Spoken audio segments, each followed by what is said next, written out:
Hey, I'm Harry Mays, and Diggs is out and Moore is in. We're going to need some more teams to release some wide receivers to cook up this market for A.J. Brown. And I'm Louie DiBiase. I think Howie Roseman has New England right where he wants them when it comes to A.J. Brown.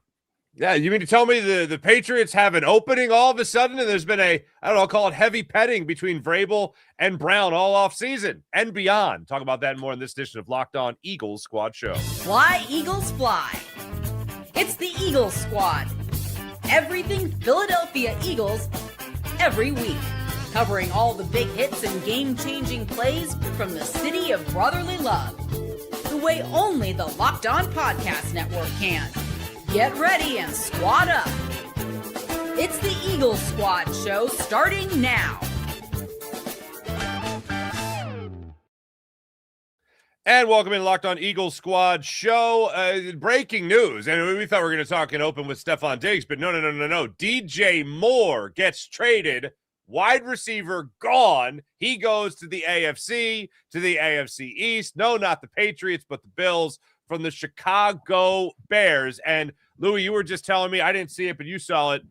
Jeff McClain put it out there from Inquirer.com saying that the Bears did kick the tires with the Eagles on it. Or the Bills. The Bills kicked the tires. The Bills. Yeah, so according to McClain, before the Bills traded for DJ Moore, they did check in with the Eagles about A.J. Brown. He also said, as of right now, the Patriots and Ravens are the most likely potential partners, as the Eagles are not inclined to deal him in the NFC. So it feels like at this point, it's almost New England, Baltimore, or bust. I don't know if there's a dark horse team maybe we should talk about, but yeah, this thing's heating up for sure.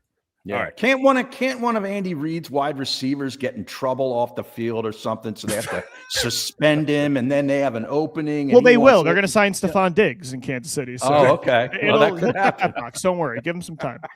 Fair enough.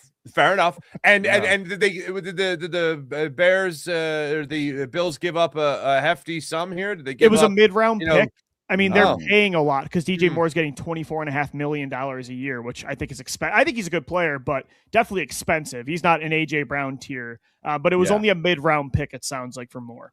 Well, I hate both the Bills and the Bears. Couldn't they have at least waited a few hours to do this so we could have tossed that around for a while? As you know, hey, maybe I feel like we're going to get this recording done in an hour, and then immediately after AJ Brown's going to get traded to New England. I just have that feeling.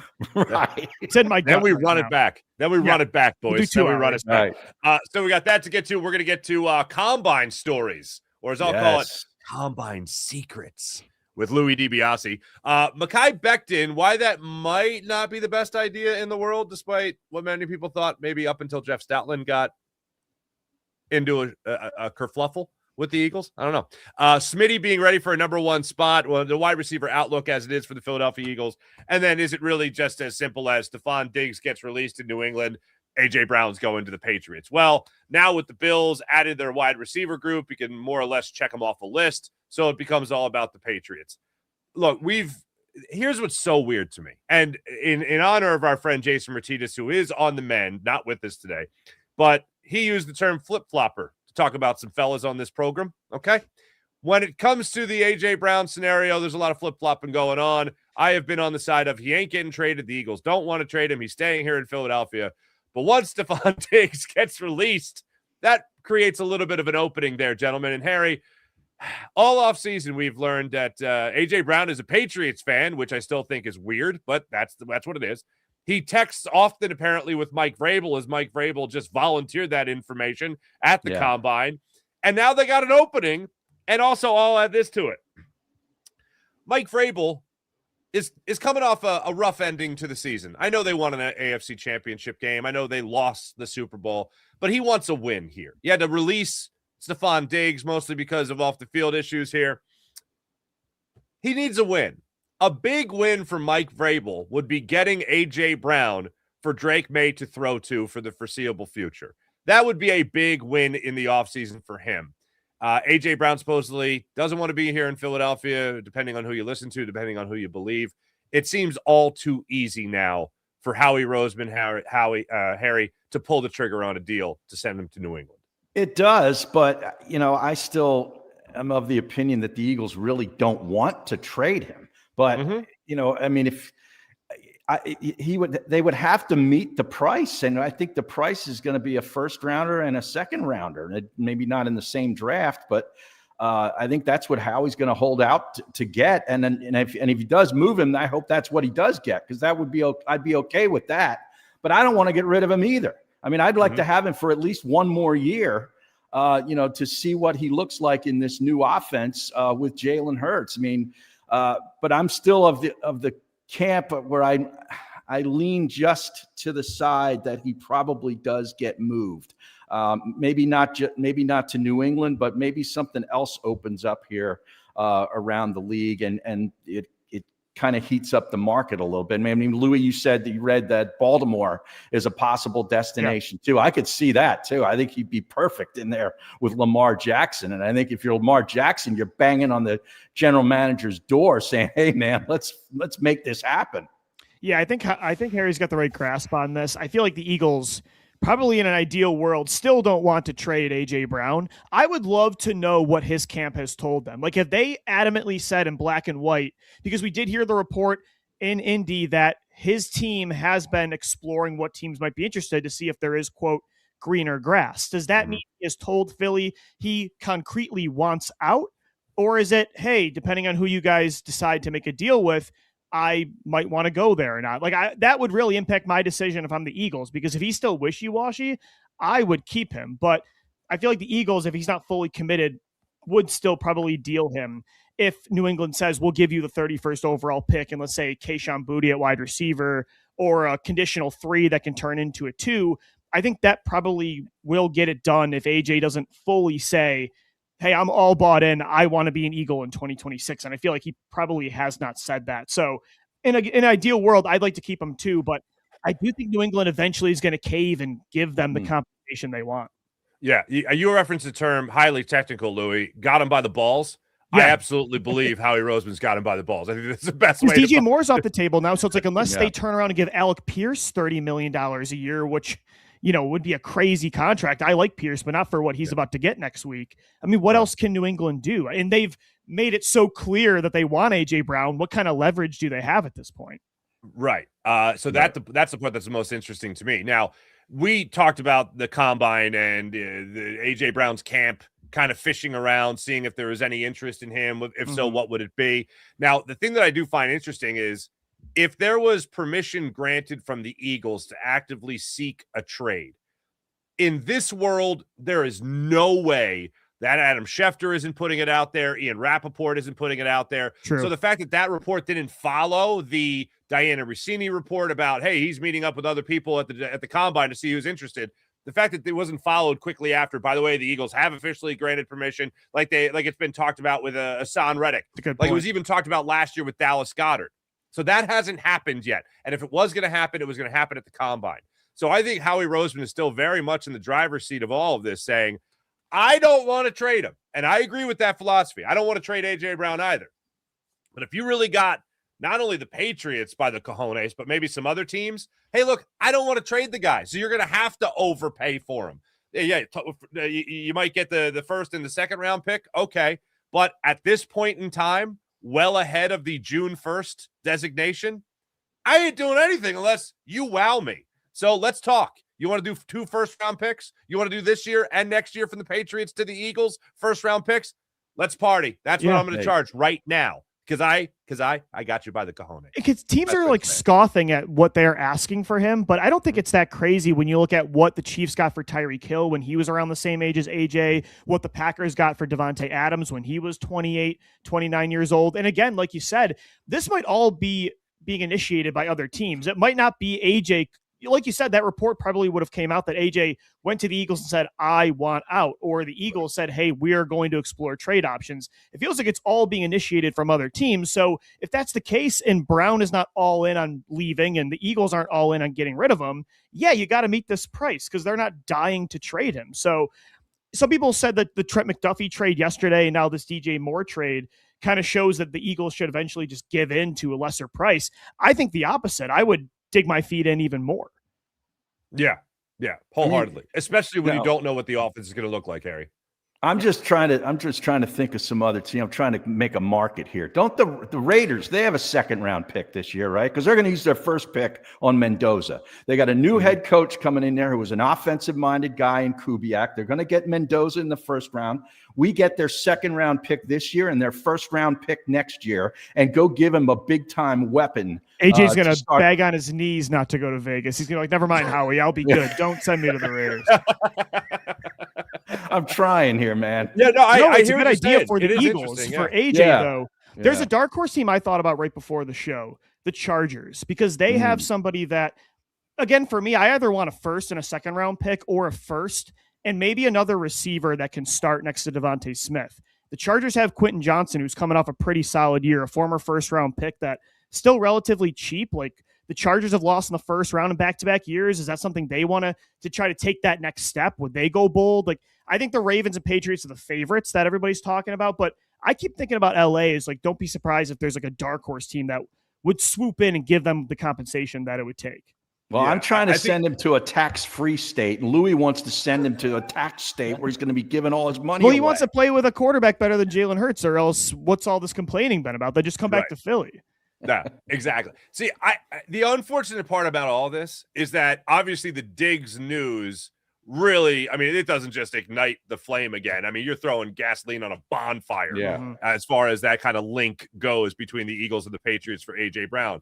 But the other part of it, the reason that the Patriots might give up more than anybody else is the obvious, is the relationship between A.J. Brown and Mike Vrabel, where Vrabel feels like he has the inside track. Hey, the Raiders, just to use the example, or the Chargers, just to use that example, you might not know what you're really getting in A.J. Brown, but I know what I'm getting in A.J. Brown, and I can control is probably the wrong word, get the most out of, reach A.J. Brown more so than anybody else because, hey, we're texting buddies anyway. Tamper.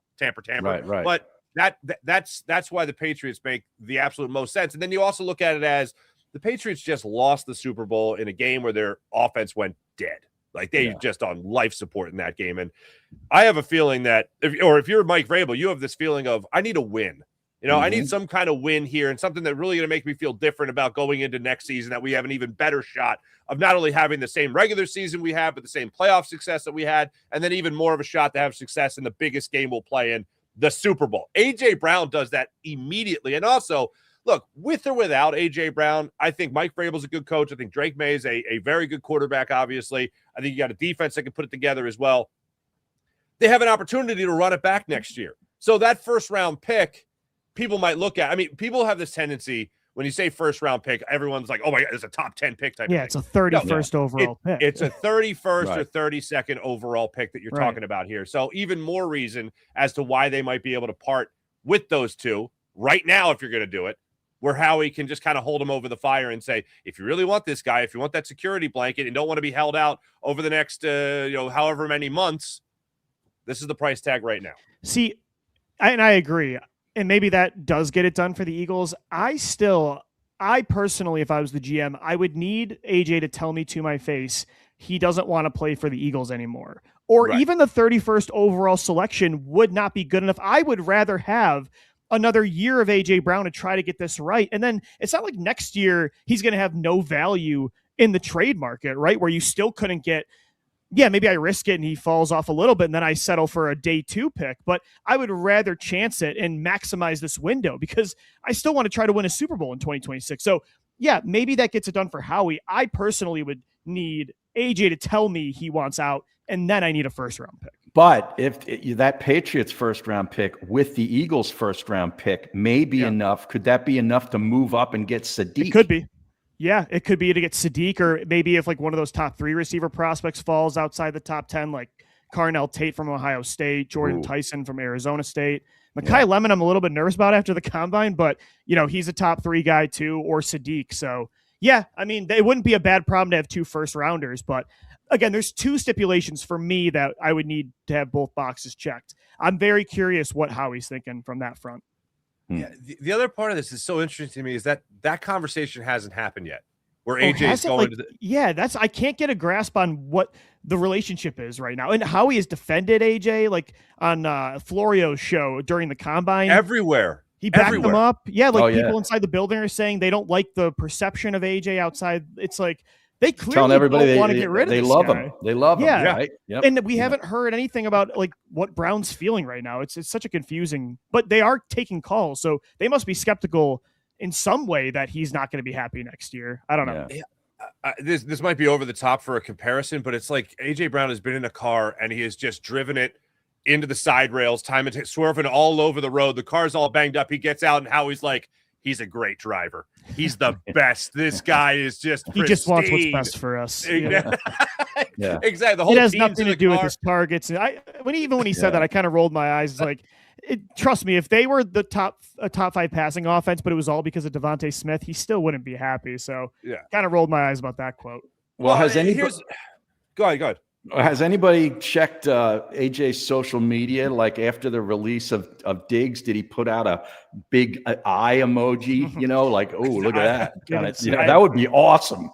I haven't checked as of late. I'm happy to pull it up if I can get to it right now. AJ feels a little passive aggressive where he's probably telling the Eagles whatever you want to do. And then you kind of it's kind of toxic, but then you got to figure out like what he means by that, what he wants, right? Because Marc is right. If he did go to the organization and say, I would like to explore trade options, like that report would be out there by more than just the one person that's been spreading this for a year.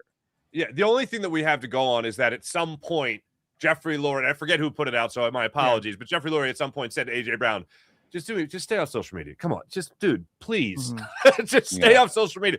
Now, there's other he's been things off for a long time. He needs to get back on. Yeah, the only thing he did, I will acknowledge it because it was out there, was just mental health, just promoting mental health, but nothing else that I have seen regarding trades, regarding get me out of here, regarding reaction to anybody moving. Haven't seen anything like that in quite some time. But when it comes to AJ, that conversation hasn't happened as far as get me out of here. And I will go back to this. And this is one thing that I'm going to just highlight. I am not changing at all. The line of demarcation, the line in the sand for AJ Brown as to whether or not he wants to be here or not, it's going to happen when he gets a chance to sit down with Sean Mannion, when he gets to sit down with Nick Sirianni, when he gets a real look at the playbook, when he talks to Saquon, when he talks to maybe even Jalen or Devontae Smith, and he looks at what this offense is going to be, and it's going to be very simple. Hell yeah, let's go, or get me the hell out of here. Do you feel like that has to have happened already? Like, I feel like I would like a concrete decision this week, because whether AJ's here or not in 2026, like really significantly impacts your free agent plan next week, right? Because if AJ's gone, suddenly you have to pivot. Like, do we bring back Dallas Goedert? What suddenly is like a Rashid Shaheed kind of free agent on the table that probably wouldn't be if AJ was still here? And then there's like the dead money you have to prepare for. Like, you're going to eat over $40 million in dead cap space to then you're going to have to free up space this year to work around that. So I would almost feel like Howie would want a black and white decision by this week, but I don't know. I mean, it's already Thursday and free agency starts on Monday. Well, CBA wise, can they do that? I know they can talk about it, but can they physically? Well, there could be like a report like the Eagles do not plan to trade AJ Brown, or maybe not something official, but I mean, there's already trades happening. So, well, when does the legal tampering period start? That's Monday. It's Monday. Okay, I love legal tampering. What an oxymoron that is! It's so great. Dumbest thing in sports. It's like legal crime. What do you mean?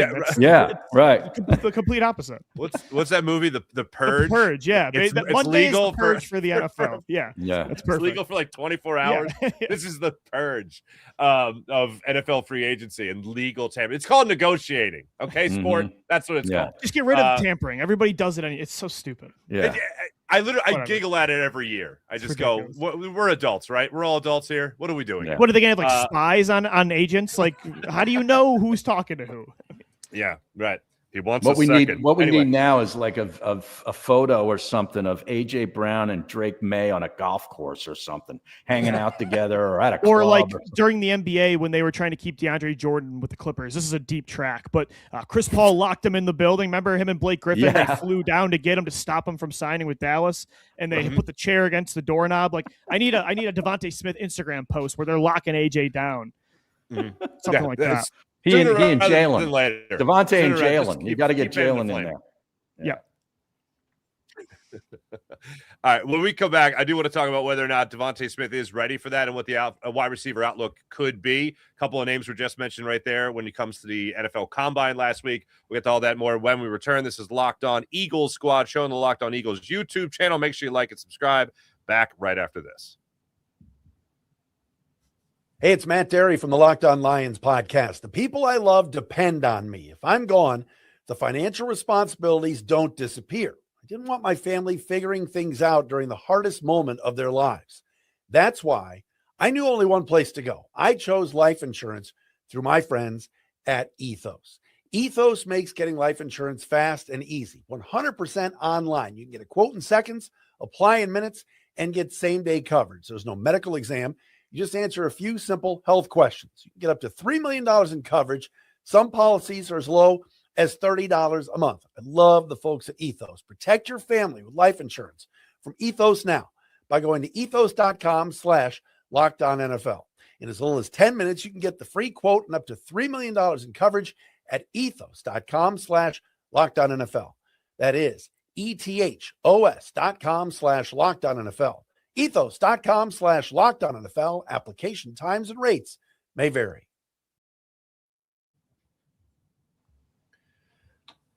I see the question in the chat. Is this live? Oh yeah, we live, man. We live. Yeah, we don't like to do the tape recording. We're spontaneous people, right, Harry? We like to give the goods live in real time.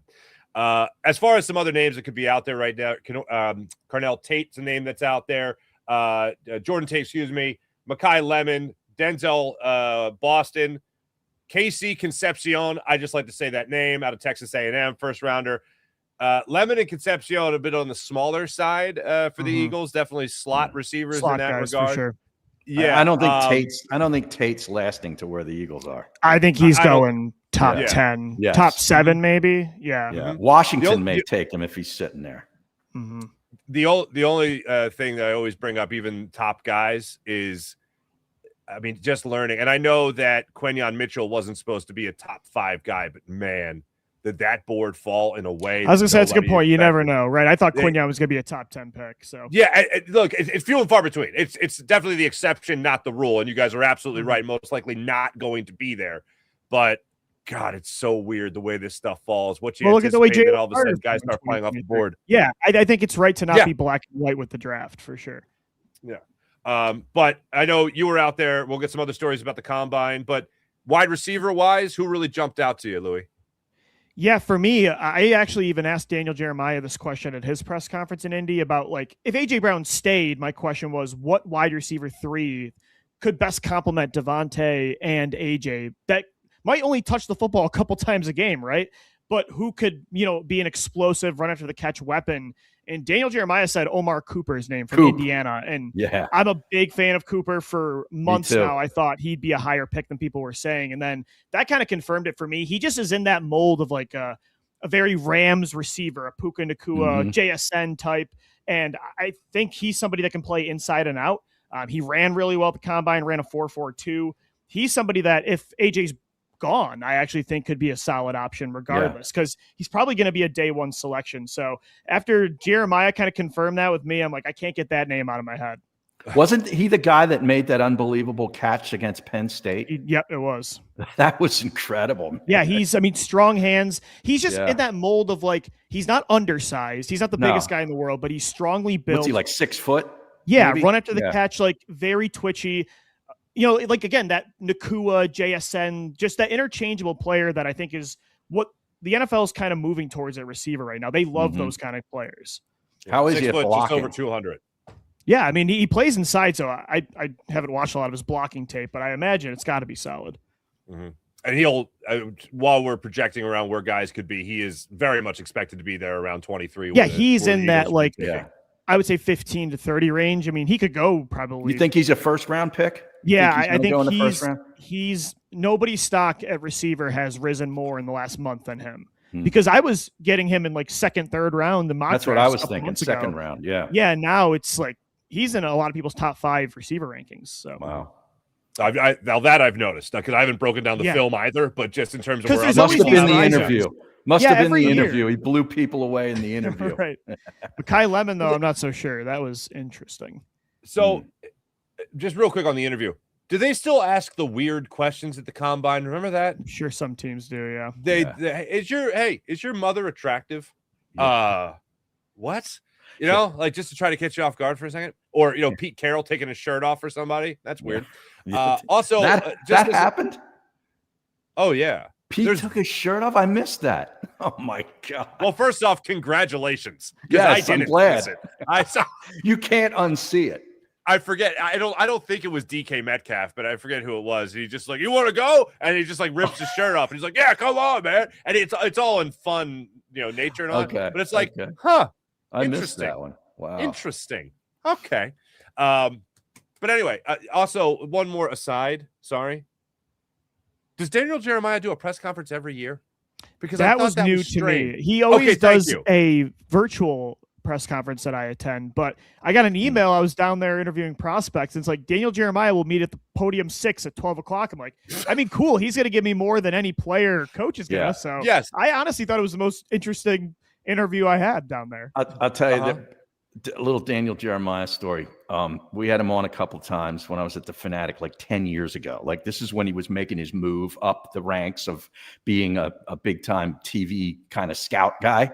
And I asked the program director if we could sell a spot for him weekly during the season, get him some money. He only wants like $150 or whatever. It was real cheap. And the program director at the time, and you know who this guy is, Farzy, and I love him, but he looked at me and said, nobody knows who he is. And I'm like, what? Are you serious? This guy's the next guy. Are you crazy? Like in 2-3 years, you won't be able to get him for $150 a week. Like you're nuts. Never happened. But I think he's really good. Story, real quick. The Bills gave up a 2nd-round pick for DJ Moore. Oh, that's just good news. So it's not conditional. It's a no 2nd round. It's just it's a 2 in 2026 for DJ Moore and a 5.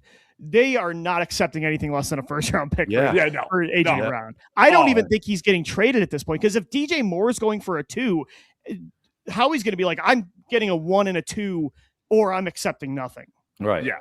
Which is where I was all along. Yeah. Right. But I'm still on the board. If the Patriots want him, 2 1st-round picks. Yeah, especially the favorite team, like tax. I want 2 1st-round picks at this point. He's a fan of yours. You're going to treat a fan of your team. Throw in Demario Douglas while you're at it. You're not getting 2 1st-rounders for him at this point. I don't. No, I know. Yeah. It would be great though. But a 1st and a 3rd that could potentially become a 2, like that to me is the starting. Like, let's talk. You got to meet me at the table. That's the starter, and now let's have a conversation. Yeah. Okay, so originally it's crazy. Originally, it was what I thought to be a mid-round pick for DJ Moore, which I did think was low. And I think that doesn't help the AJ Brown situation. The fact that it was a 2nd-round pick, oh baby, that's great. How he's looking at that going, thank you. Yeah. Yes, exactly. And holding his ground, so that's good too. Mm-hmm. Yeah, no, I agree. The Eagles don't have to do anything. And one of the things I was thinking about even before the Stefon Diggs news got reported yesterday was all the reports being out there about how he's asking prices too high. It's too high. And I'm like, no, it's actually perfect for an Eagles perspective. Even if you're talking about a 1 and a 2, great. That's fantastic. But just because it's too high for other people doesn't mean that it's a bad price. It might be you don't want to get rid of it. It'd be like you're in a house. The goods. Yeah, exactly. It'd be like you're in a house that you don't want to sell. And somebody is coming to you and like, I'm loaded. I want your house. And you're like, okay, well, to get me to do something that is not what I'm planning on doing and is going to take me out of my comfort zone and might make me adjust and downgrade. Like, I need, you got to sweeten the pot for me to do do that. I want a suitcase full of cash. That's right. Dropped off in front of my house in a windowless van. Unmarked bills. Untraceable. That's what I want for AJ Brown. That's the deal. And look, Devontae Smith, I want to get into here. We talked about a couple of names there from the draft, but I'll say this. I really like Devontae Smith, but I don't want to find out what Devontae Smith is without AJ Brown just yet. And if you are going to add a younger wide receiver to in the world that you replace AJ Brown or have somebody else come in, I don't want to find that out yet. I want to know that this Eagles offense is putting their absolute best foot forward going into the season that Sean Mannion is going to be running the show. because I don't want to give him less than adequate tools to try to build me a house that's going to last forever, that kind of thing. I want to go into it knowing that at least talent is at, even with Kevin Patullo, I knew that the talent was there with this team. It was a matter of whether or not you're going to be drawing up your plays in crayon or not. Sean Mannion might be a guy that uses crayons as well, but at least I want to know that the tools are there to actually run something adequate. And I'm not going to know that if I have, a younger wide receiver that I'm looking to train, groom, looking to develop down the line. But knowing that you got the talent there already helps you really with everything that you're trying to install for next year. So are you saying that A.J. Brown has made Devontae Smith? I'm not saying that he's made him. I'm just saying I don't want to find out what it is just yet. Like, I don't want to. Yeah, it doesn't really have to do with Smitty. Yeah. I'm sorry, say it again. It doesn't really have to do with what you believe Devontae Smith can become. Right. Because I think he can be a top 10. I think he is a number one. I think he could have a JSN level season like when Metcalf left Seattle. But I get what Marc's saying. You don't want to find out because it's better to have Smith and Brown than Smith and a rookie. I mean, your team is going to regress. Whether Devontae is a huge breakout year or not, I mean, whoever you bring in as the A.J. Brown replacement is not going to be A.J. Brown. Yeah, I think there's enough. What I'm saying is there's enough dice rolls on this team where if you don't have to take a chance of finding out whether or not you do have a legit number one without A.J. Brown and Devontae Smith, I don't want to find out. Okay. If I don't have to find that out, I don't want to find that out. I think you do, though. I think Devontae Smith, though, is that guy. I do, too. Yeah. I mean, look what he did in 2022. 95 catches, almost 1,200 yards and 7 touchdowns. I mean, I could see him easily getting to those numbers. His efficiency. He is in a run-first offense that he's had to share with a target monster in A.J. Brown, Dallas Goedert at tight end, a running quarterback, and he has still had 3 1,000-yard seasons. Yep. Has had to take a back seat. I do believe that there is another level to him, and I think the first half of last year showed that. Like, he was on an all-pro trajectory, and then A.J. Brown was miserable, so they had to kind of switch up who was the number one receiver. But the passing game was running through Devontae the first 7-8 weeks of the season, and I thought he was going to be an all-pro at one point. So I get what Marc's saying. I believe Smitty could be that guy, but I just want 2 of them. So I don't want to lose one of the guys I have. Well, what if you ended up moving A.J., but you re-signed Goddard?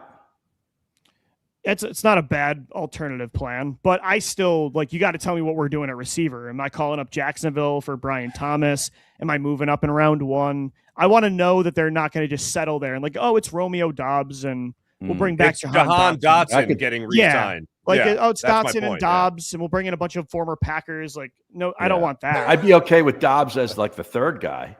Yeah, sure. Yeah. If it's like a rookie, like Omar, let's say you have 2 first-round picks now and you trade up and you get Omar Cooper, it's Kenyon Sadiq. Maybe it's the tight end. And then you sign a Dobbs or a Shaheed.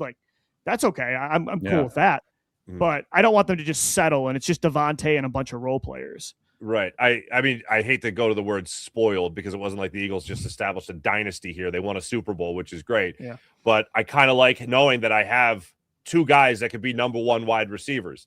I don't want to venture into the world where you just have one solid number 1 and then guys that could be number 2s, maybe number 3s.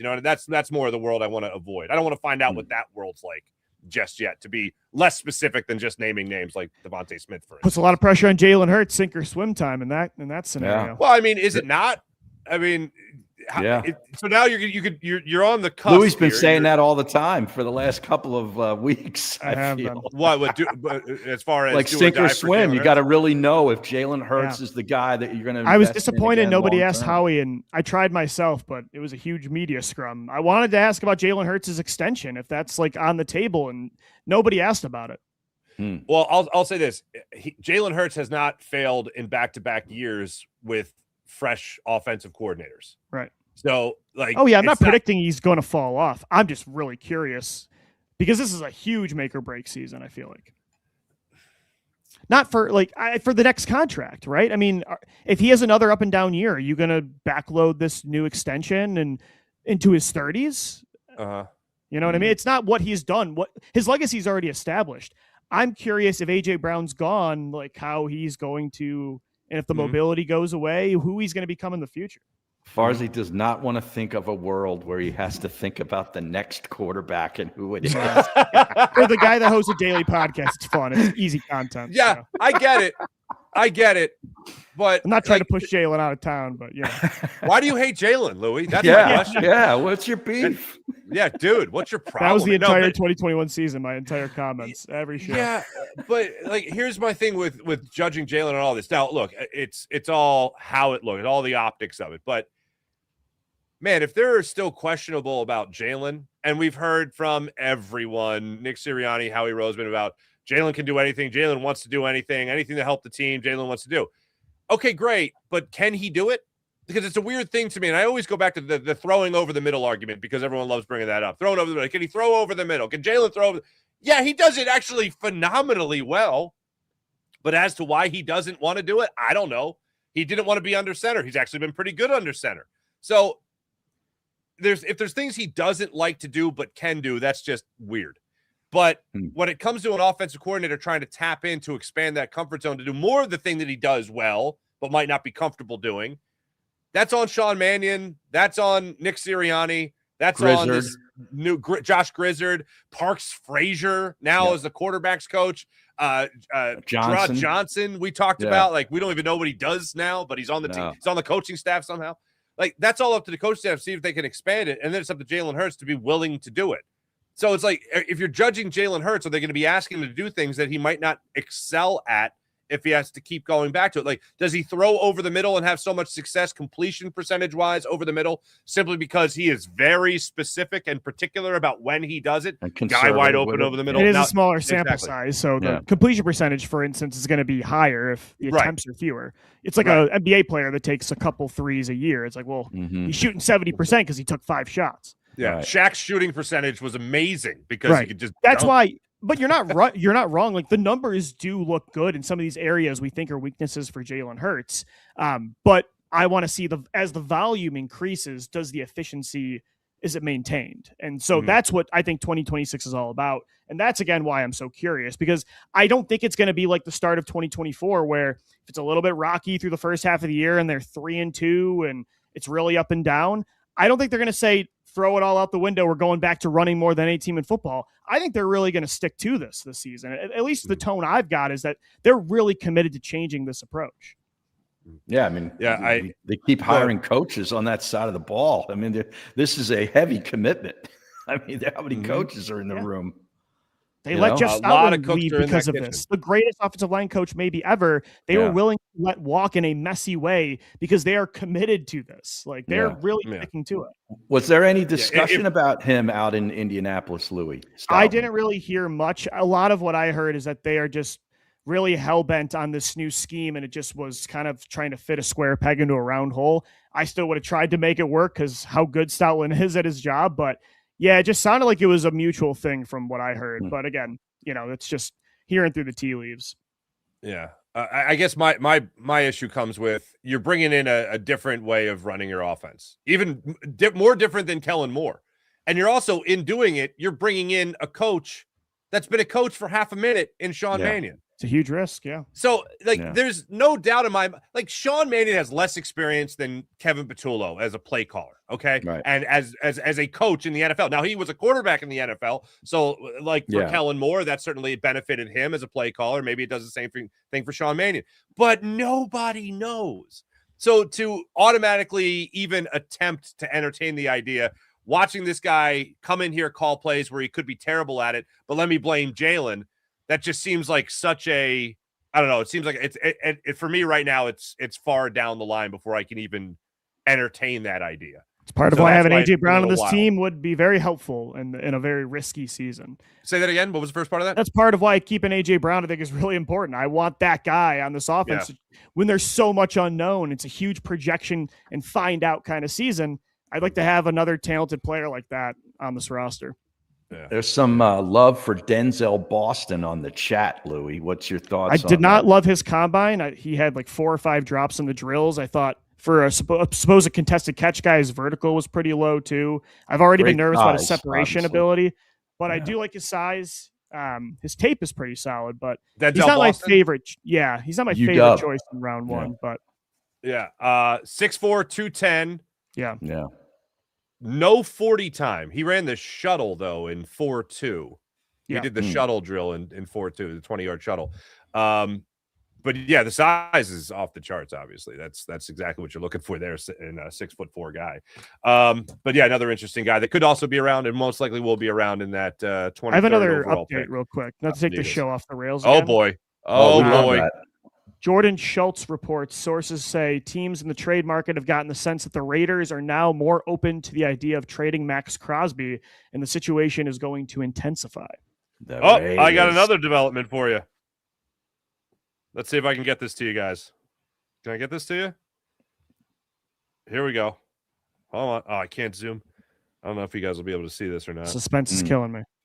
All right. Can you see? No, you can't. No, see. I can't Lane read Johnson. Sorry. Oh, but the eye emoji for Lane Maxx Johnson. Crosby? Yeah. Wait, Harry, ask and you shall receive. It wasn't eye emoji from AJ Brown and Stefon Diggs, but Lane Johnson eye emoji to Maxx Crosby, baby. Oh, all right. So- Let's cook this up. AJ and a second round pick.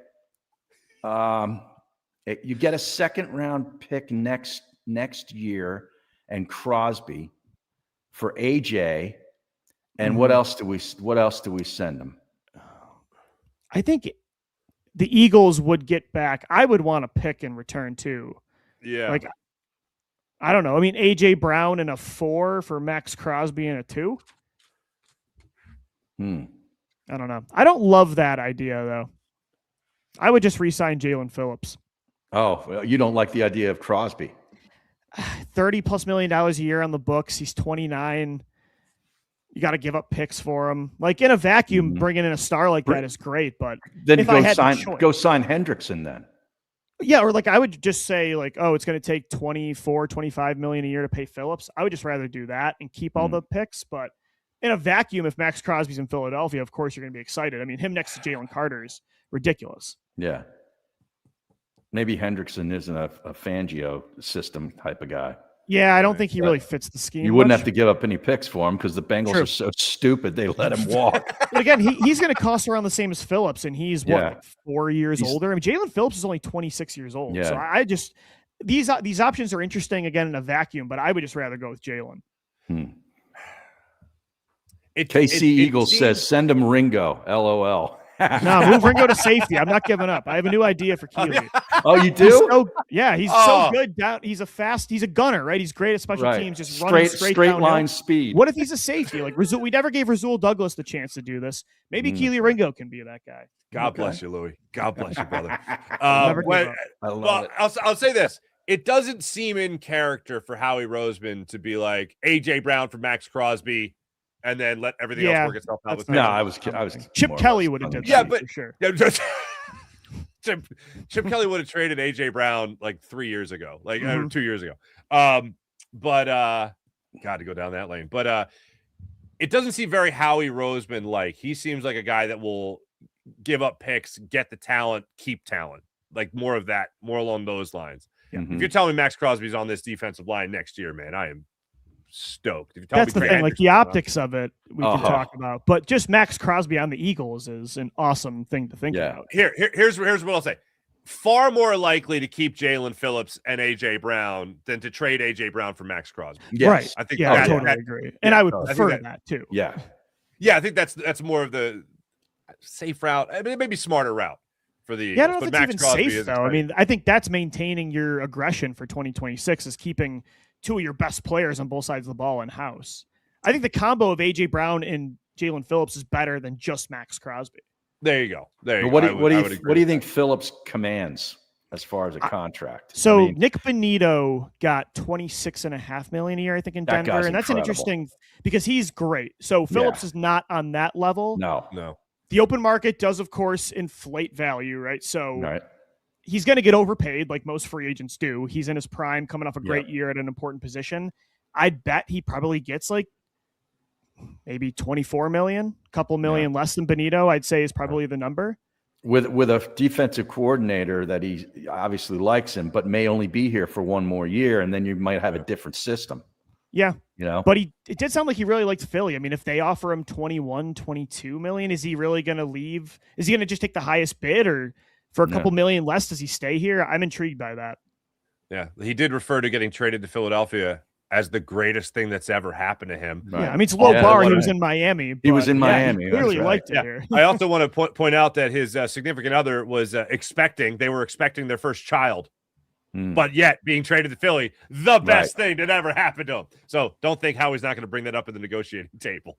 All right, when we come back, I do want to get into this Mekhi Becton story as well. We'll continue to unpack Maxx Crosby getting attention from Lane Johnson, people, and a little bit later on, Combine stories. All that more when we return. This is Locked On Eagles Squad Show on the Locked On Eagles YouTube channel. Back after this. And right now, it's time to tell you about Betterhelp and how Betterhelp can help you. Betterhelp, online therapy. Fantastic for people. If you need help in your life, BetterHelp is there for you. Just go to BETTER, BetterHelp, HELP.com, and make sure you guys take full advantage of all of that when it comes to BetterHelp, because we all need a little help from time to time. And when you're talking about 30,000 licensed therapists and more than 6 million people served worldwide, BetterHelp is the world's largest online therapy platform, and it works so well. Fill out a short questionnaire and get matched with a licensed therapist. And if it's not the right fit, you can switch anytime. Your emotional well-being matters, and BetterHelp helps with that. Find support and feel lighter in therapy. Sign up and get 10% off at betterhelp.com/lockedon. That's betterhelp.com/lockedon. Again, BETTERHELP/locked on. Betterhelp.com/locked on. And this episode, by the way, sponsored by BetterHelp. March is the time to celebrate women, especially around International Women's Day, and recognize all they carry at work, in relationships, and in families. BetterHelp can help with all.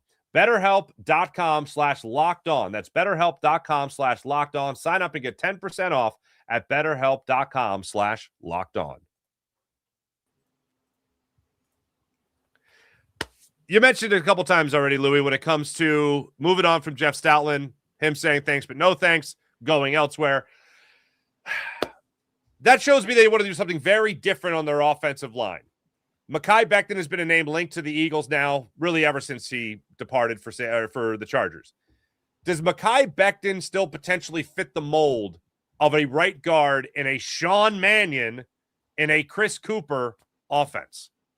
Yeah, it's interesting. I think Becton would probably be less interested in coming back without Jeff Stoutland here. I do wonder how this would impact the Eagles' thinking. I still think Becton fits in a outside zone rushing attack.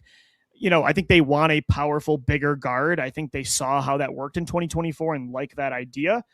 So I don't think it completely kills the plan, but not having Stoutland here, I think definitely impacts it for sure. I think it's a scheme fit still, but you know, Stoutland had such a positive impact on so many linemen. Like, are we sure Becton's going to come in without him and be who he was 2 years ago, or is he going to be who he was last year in LA?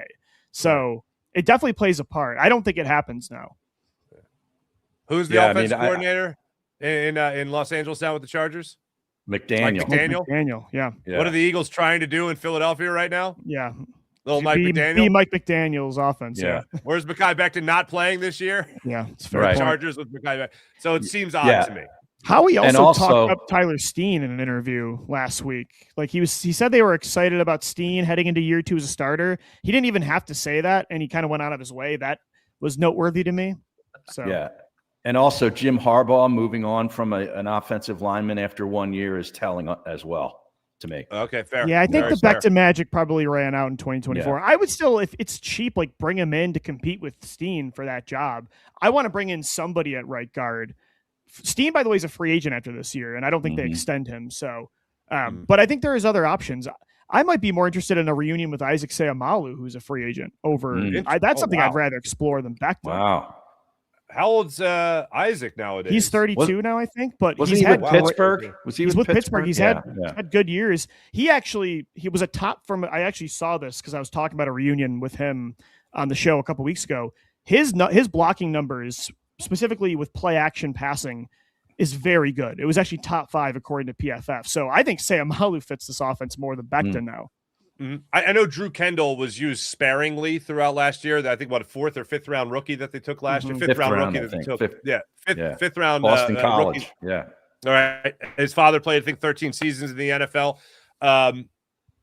Smaller guy, maybe more of the nimble aspect, if that's what they're looking for. He's still here on the squad, obviously. But, I didn't catch Howie Roseman shout out Tyler Steen, but the fact that it was unprovoked always lets you know they're trying to sell something. It was in an interview with Florio with NBC. Oh, I missed it. Okay. I mean, I saw him interviewed by Florio, but I guess I just missed that part. Maybe I tuned out by the time they got to Tyler Steen.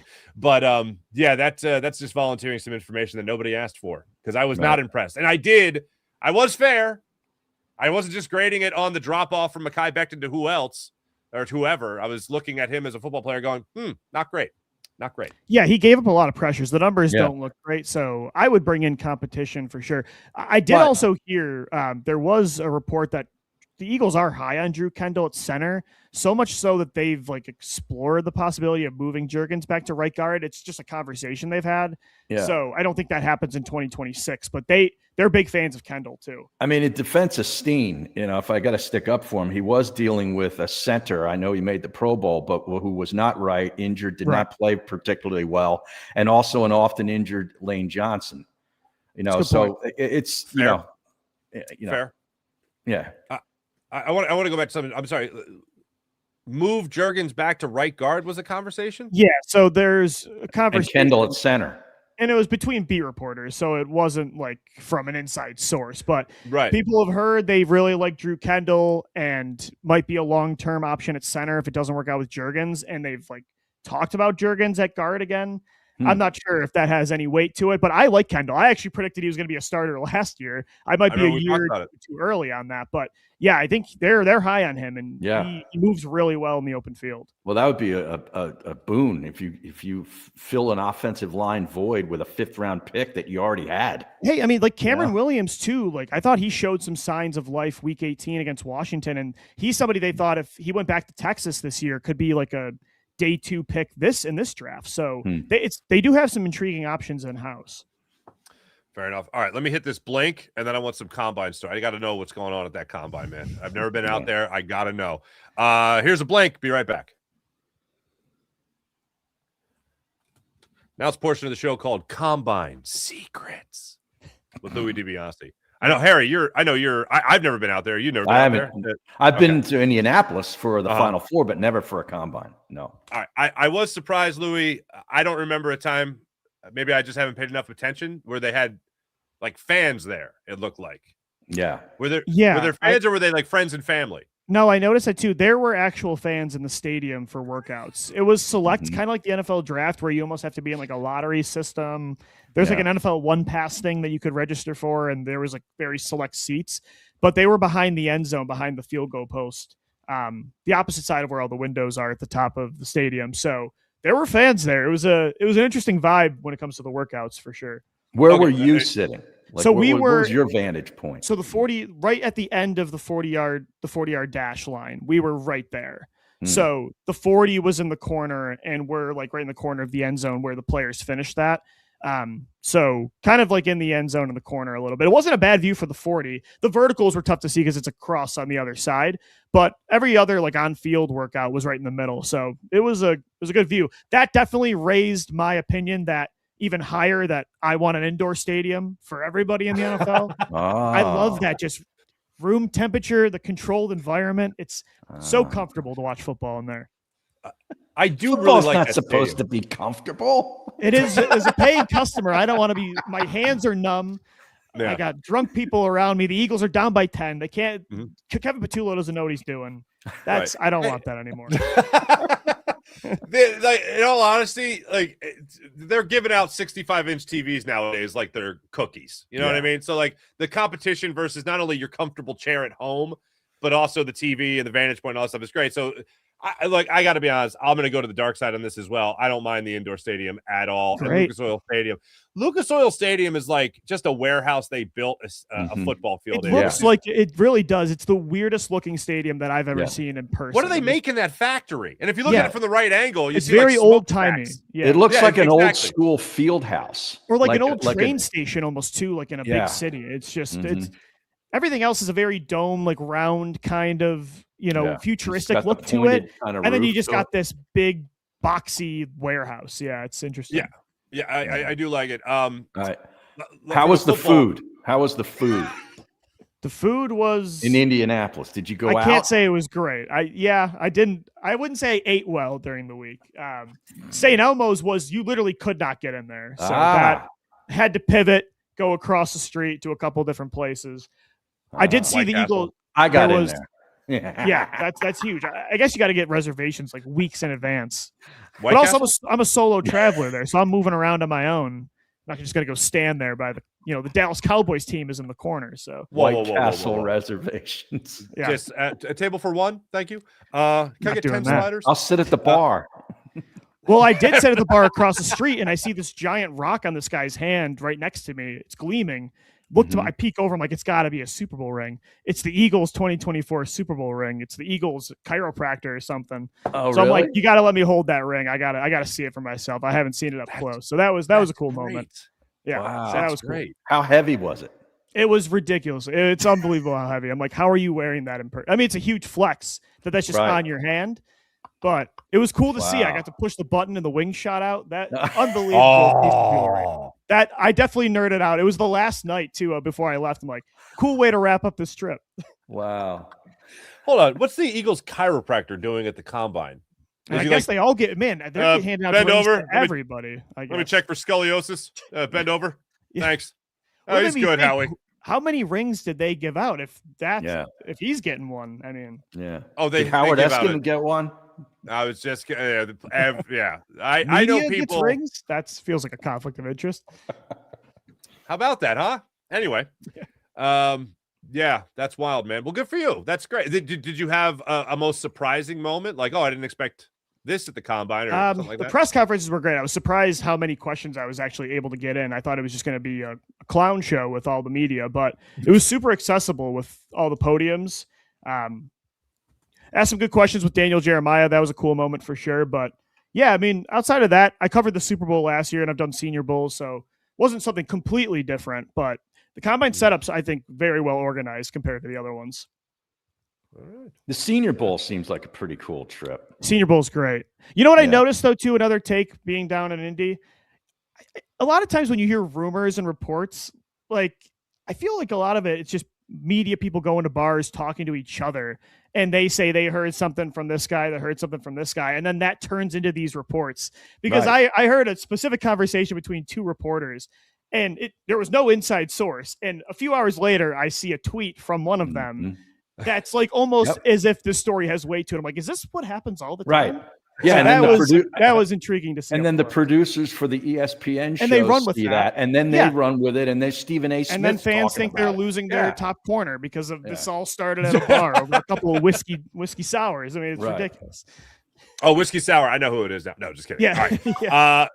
Folks, that's the program. We appreciate you guys joining us. Louie DiBiase, Harry Mays. Make sure you guys are checking out Louie DiBiase as well every day, right here on Locked On Eagles YouTube channel. And make sure you guys also like and subscribe to the channel as well. We'll be back with you guys next week to break it down even further. We'll see how many eye-popping emojis Lane Johnson throws in the direction of Maxx Crosby by then, and also what develops in the A.J. Brown front as well. Thanks for listening. Maybe we get for watching. Jason back next week for one episode, hopefully. Because he should be back home at some point next week. So I hope he takes before the episode whatever he was taking right before he talked to you. So that'd be a good time. That'd be an entertaining show. Oh man, that'd be great. Jason, what do you think? So the Flyers. Anyway, thanks for watching. Thanks for listening. Back with you guys next week. We'll see you guys then. See ya.